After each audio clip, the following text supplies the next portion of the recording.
Setelah Senin lalu diperiksa selama 12 jam sebagai saksi, Kejagung mengeluarkan kebijakan pencegahan Nadiem Makarim ke luar negeri. Tak hanya Nadiem, ketiga mantan staf susnya juga turut dicegah ke luar negeri. Lalu apa yang harus difokuskan penyidik agar dugaan korupsi pengadaan laptop Chromebook ini bisa terang benderang terungkap? Sudah ada Guru Besar Fakultas Hukum Unsud Profesor Hipnu Nugroho dan Ketua Dewan Pakar Federasi Serikat Guru Indonesia Retno Lestiarti.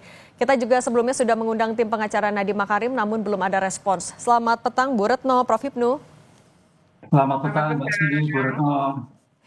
Saya mau ke Prof Hipnu dulu. Prof Hipnu, kita mundur dulu ke hari Senin ketika salah satu materi yang diperiksa penyidik kepada Nadiem Makarim adalah rapat pengadaan tanggal 9 Mei 2020 yang hasilnya memutuskan memilih laptop Chromebook untuk dibeli. Apa sebenarnya potensi pelanggaran yang bisa digali oleh penyidik dari rapat itu? Ya, begini Mbak. Dalam hal suatu pengungkapan perkara, itu yang dicari adalah cut off-nya. Simpul perbuatan melawan hukumnya itu di mana? Apakah rapat yang pada tanggal 9 ataukah sebelumnya? Itu yang pertama.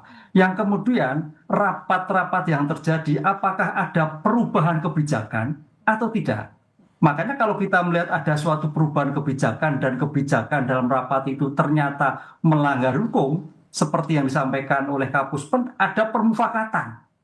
Permufakatan yang harusnya adalah pada rapat sebelumnya dikatakan tidak efektif pengadaan laptop menjadi tetap dijalankan. Disitulah sebagai bentuk sumber kejahatannya atau sumber informasinya, sumber permasalahannya yang merubah dari tidak efektif menjadi tetap dilaksanakan. Kemudian dari suatu kesepakatan rapat yang harusnya merubah spek atas suatu pemilihan jenis juga dilaksanakan. Disitulah Mbak saya kira cut off melihat suatu simpul-simpul kejahatannya muncul dari itu. Kalau itu sudah dapat diketahui tentang permufakatan, gampang itu tentang tindakan-tindakan pengungkapan selanjutnya. Begitu kira-kira. Oke, tapi Prof Hipnu sedikit saja, kalau terkait dengan kebijakan pengadaan sesuatu barang di kementerian, apakah dari pengalaman sebelumnya Menteri selalu mengetahui kebijakan ini secara detail?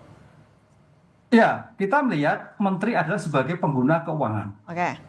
Pengguna keuangan. Pengguna keuangan itu bertanggung jawab, Mbak. Pengguna anggaran. Oleh karena itu, di sini akan dilihat nanti sebetulnya siapa yang paling bertanggung jawab. Kan gitu kan pertanggungjawaban pidana itu melekat pada seseorang yang mempunyai kehendak, mempunyai tujuan. Pertanyaannya, perubahan dari tidak efektif menjadi efektif, perubahan yang menjadikan itu kehendak menteri atau bukan. Nah, disinilah dari aspek hukum sebagai sifat melawan hukumnya di sana. Kalau itu yang dikatakan melawan, lah itu masuk kualifikasi begitu kira-kira. Oke, kalau Bu Retno, Anda dari FSGI, pengamatan Anda sebenarnya bagaimana realisasinya untuk program pengadaan laptop Chromebook ini? Apakah sebenarnya sudah tepat sasaran, efektif juga untuk pelaksanaannya sejauh ini? Iya, sebenarnya kan awalnya gitu ya, kalau dari penjelasan pihak kementerian memang ini digunakan untuk membantu pembelajaran jarak jauh. Jadi pembelajaran jarak jauh itu kan ketika memang pandemi dan setelah itu gitu ya, artinya itu memang untuk membantu proses pembelajaran. Nah, lalu apakah kemudian ini tepat atau tidak? Karena sebenarnya kalau berbicara tepat atau tidak, memang selalu ada pro kontra ya. Karena banyak orang yang bilang harusnya itu sasarannya ke daerah 3T. Faktanya daerah 3T ini ya sulit sinyal, sulit listrik, dan lain-lain kan gitu. Lalu untuk pembelajaran agar karena banyak sekali gitu ya ketika itu anak-anak yang kemudian tidak memiliki fasilitas itu, guru yang tidak memiliki laptop dan lain-lain, sehingga memang niatnya adalah untuk memberikan bantuan dan memberikan kemudahan agar pembelajaran itu berjalan. Nah, kalau kemudian speknya dan lain-lain, tentu sekolah kan nerima aja ya. Artinya sekolah-sekolah yang kemudian dituju itu kita juga nggak tahu pembagiannya kayak apa gitu. Jadi artinya itu juga sebenarnya secara terbuka kita nggak pernah diinfoin, nggak pernah juga ada bicara bahwa yang nerima tuh siapa gitu, yang dianggap tepat sasaran tuh siapa. Itu memang nggak pernah ada gitu. Tapi kalau soal nggak pernah dimunculkan lah ke publik. Tapi kalau bantuan laptop sendiri sebenarnya sampai sih ke beberapa sekolah gitu. Tapi apakah itu tepat sasaran gitu ataukah bagaimana itu kita juga tidak pernah terinfo soal itu ya. Karena antara yang nerima sama yang tidak menerima bantuan ini kan lebih banyak yang nggak nerima sebenarnya ya. Jadi belum tentu juga misalnya sekolah-sekolah di jaringan kami gitu mereka menerima gitu ya. Tapi bahwa ada yang menerima iya sih. Nah, soal transparansinya, kemudian efektivitasnya, Prof. Hipnu, apakah ini juga akan menjadi salah satu indikator Kejagung dalam menentukan kasus ini juga terhadap Nadiem Makarim misalnya? Iya, kalau mendengar apa yang disampaikan Bu Retno, proyek ini bukan proyek button up, pertanyaan, tapi kelihatannya top down, keinginan dari suatu kementerian.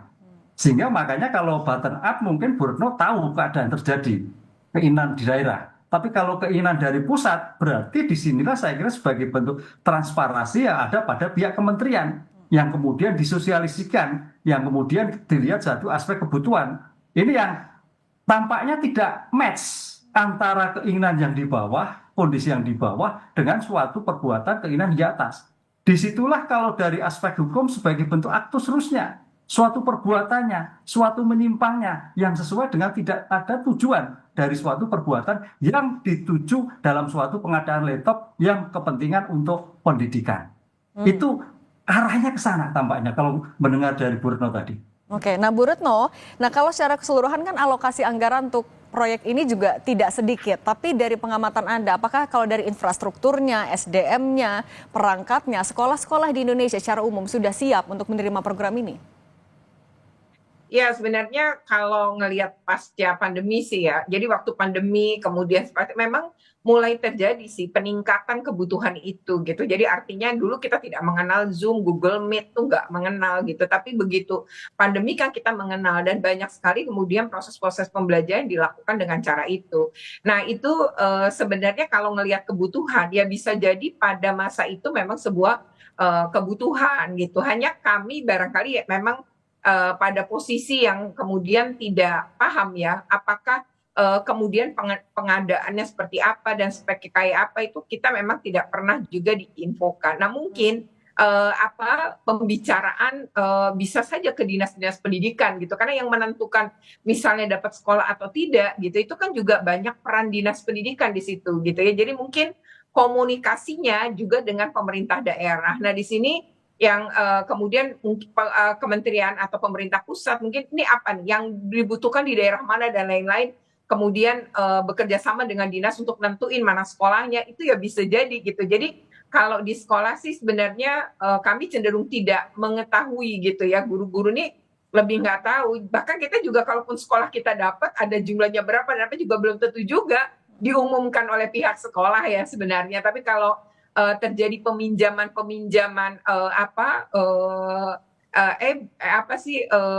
beberapa tadi ya seperti laptop dan lain-lain gitu di sekolah memang ada. Tapi ketika misalnya ya kalau kita berbicara pandemi sebenarnya bantuan-bantuan itu pun bisa digunakan kan lewat handphone ya dan sebenarnya saat itu pun banyak sekali gitu orang tua yang kemudian patungan juga untuk anak-anak yang kemudian keluarganya sebenarnya nggak mampu gitu. Jadi memang ada gitu gerakan-gerakan seperti itu pun saat itu ada nggak harus laptop sebenarnya. Oke, itu yang terjadi di lapangan ya Bu Retno. Kita mau kembali dulu ke kasus Ya. Prof. Hipnu. Prof. Hipnu, tapi kan yang terbaru Kejagung mencegah Nadiem Makarim ke luar negeri dan membuka kemungkinan akan memanggil kembali. Apa iya hanya karena butuh klarifikasi dan keterangan tambahan atau ada kemungkinan lain Prof. Hipnu?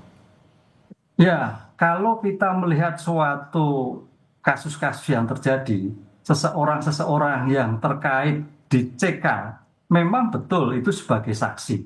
Tapi berpotensi ya, karena berpotensi suatu keterangan itu yang luar biasa untuk kepentingan suatu pengungkapan suatu perkara. Oleh karena itu, karena menteri ini kan kebijakannya pada menteri yang ketika itu situasi COVID, menteri yang ketika itu menghadapi situasi yang arah digitalisasi pendidikan itu luar biasa. Jadi suatu keinginan yang menurut saya bagus sekali untuk bagaimana pendidikan. Karena saya sebagai perguruan tinggi waktu itu juga agak sedikit chaos untuk pengajaran. Cuman sekarang pada pelaksanaannya ini, apakah terkontrol, apakah mengetahui, apakah tidak? Disinilah yang saya kira menjadi letaknya sebagai tujuan yang baik, tujuan yang sangat memberikan suatu peningkatan pembelajaran ketika pada waktu itu, tapi ada suatu masalah hukum. Masalahnya apa? Hanya karena bentuk jenis kegiatan yang tidak sesuai dengan speknya, hanya dengan tidak sesuai dengan tujuannya. Karena apa? Kalau kita melihat suatu pengadaan, itu harus melihat dari perencanaannya,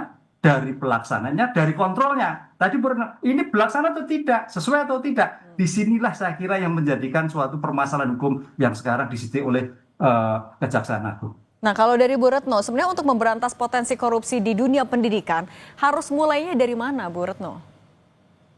Ya, pertama sebenarnya yang pertama itu memang lemah pada transparansi ya. Jadi memang tujuannya baik itu niatnya baik gitu. Tapi kan seharusnya memang ada pertama kajian yang butuh sebenarnya mana, kemudian berapa jumlahnya, lalu yang pas ya speknya berapa sebenarnya yang kemudian pas.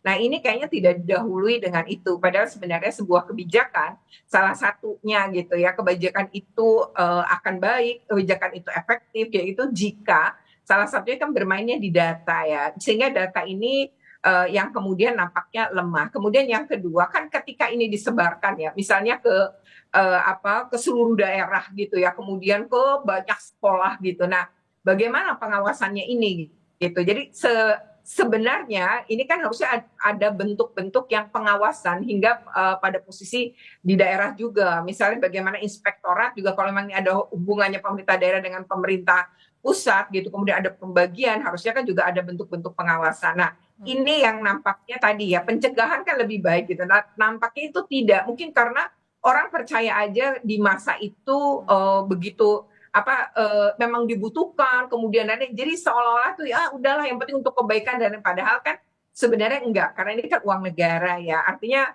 walaupun ini dugaan gitu ya, memang kan nilainya tinggi banget 10T gitu ya. Nah, ini yang kalau spek dan lain-lainnya memang banyak guru dan sekolah nggak paham gitu ya. Ini speknya seperti apa, kemudian harganya berapa, mungkin kami tidak paham. Yang kami tahu adalah menerima. Dan kalau jumlah mungkin benar-benar diterima, tapi bagaimana speknya dan bagian itu ya mungkin itu ya yang kemudian bisa saja terjadi markup dan lain-lain gitu ya. Kita kan sebenarnya juga nggak. Oke, Prof. Ibnu, terakhir, ketika nanti Nadiem Makarim sudah dijadwalkan pemanggilan ulang atau pemeriksaan ulang, apa yang akan jadi fokus penyidik untuk dipastikan ke Nadiem Makarim? Mungkinkah nanti akan sudah ada penetapan tersangka siapapun itu? Ya, kalau kita melihat sebagai bentuk kasus Kemenristek ini kasus yang sederhana. Karena apa? Lokusnya sudah jelas, 1922. Temposnya jelas, ada di tingkat kementerian, kan gitu kan. Lokus temposnya jelas. Sekarang sebetulnya tinggal menentukan siapa yang paling bertanggung jawab atas kasus ini. Kan itu. Apakah pengguna anggaran, yaitu kementerian, apakah hanya PPK, pejabat pembuat komitmen. Kalau pejabat pembuat komitmen, kasihan, itu hanya eksekutor. Tapi eksekutor ini karena tidak bisa menolak, karena intervensi. Intervensi pimpinan yang harus melaksanakan. Disitulah saya kira dua hal ini yang harus menjadikan pertanggungjawaban sebagai pengguna anggaran dan sebagai pelaksanaan yang mungkin tidak mau menolak atau tidak berani menolak atas suatu tindakan yang begitu, sehingga terjadi suatu tindakan korupsi. Inilah saya kira menjadikan suatu titik poin pertanggungjawaban dalam suatu kejahatan tersebut. Apalagi kalau ke menteri, memang dalam suatu konteks ada pertanggungjawaban struktural. Misalkan seandainya Pak Menteri nggak ngerti lah, tapi pertanggungjawaban struktural bagaimana? Dia harus mengecek, mengevaluasi, bermanfaat atau tidak, bertujuan lah. Disitulah nanti aspek hukum berkembang. Pasal mana akan dilakukan oleh Kejagung. Itu Pak yang nanti kita lihat, kita tunggu rumusan daripada Kejaksaan Agung untuk menilai paling bertanggung jawab siapa dalam kasus ini. Oke, siapa yang paling bertanggung jawab itu yang dicari. Terima kasih Prof. Hipnu Nugroho dan Bu Retno Listiarti sudah berbagi di Kompas Petang. Sehat selalu semuanya.